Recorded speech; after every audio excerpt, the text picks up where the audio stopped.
చూసిన సినిమా షరతులు వర్తిస్తాయి. నిజంగా సినిమా చాలా బావుంది. 'చైతన్యరావు' గారు యాక్టింగ్ ఇరగదీసిండు.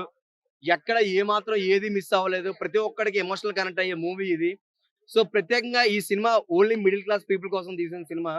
ఈ మిడిల్ క్లాస్ పీపుల్‌కి ఎన్ని కష్టాలంటే, ఏదైనా సరే ఈజీగా వచ్చేత్తే ఆశ అత్యాశ ఎక్కువైపోద్ది భయ్యా. మనం ఒక అమ్మాయి దగ్గరికెళ్తాం. చెయ్యెయపోతే మన లిమిట్స్ మనకు ఉండాలన్నమాట. అటువంటి ఆ అమ్మాయి ఏంటి కొన్ని లిమిట్స్ పెడతా ఉంటది. షరతులు వర్తిస్తాయన్నట్టు. సో, మన లిమిట్స్ మనం క్రాస్ అవ్వకూడదు. ఈ సినిమాలో కూడా ఏంటంటే డబ్బులు ఈజీగా ఒక 40,000 కడితే, ఒక 50,000 పడితే ఈజీగా డబ్బులొచ్చేస్తాయి. ఆ 40,000 4 లక్షలవుతాయి. మొన్న రీసెంట్‌గా చూసుకుంటే 'అగ్నిగోల్డ్' గాని ఇలా చాలా వరకేంటే కొన్ని కొన్ని ఫ్రాడ్ కంపెనీలున్నాయి. సో, డబ్బులు ఈజీగా వచ్చేస్తున్నాయి కదా! సో, ఎవరు మోసపోవద్దు అనేదే ఈ సినిమా కాన్సెప్టు. నిజంగా 'చైతన్యరావు' గారి యాక్టింగ్ నిజంగా చాలా బావుంది. ఇటువరకు మనం 21/31 మనం సీరీస్ చూసాం. సో, ఆ సీరీస్‌లో ఆయన ఎంత పెర్ఫార్మన్స్ ఎంత బా చేశారో, నేచురల్‌గా బా చేశారో, ఈ సినిమాలో కూడా అంతే బా చేశారు. సో, సినిమాని ఎవరు మిస్ అవ్వద్దు. Thank you. మళ్ళీ కలుద్దాం.